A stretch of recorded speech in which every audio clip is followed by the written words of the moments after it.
Isang magpagpalang araw muli guys.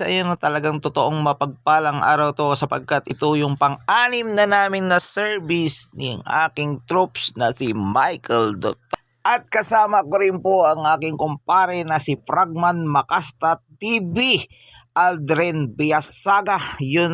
Andyan na rin po si Clark. Isa sa mga pinakamalalaking Belgian dito sa Pangasinan. Maraming salamat Sir Jefferson Manuel ng Maluwod, Dagupan City. Bumabayo na si Clark. Guys, tignan nyo naman kung gaano kasipag bumayo ang aming aso. Ang aso ng Team Makajot at si Clark.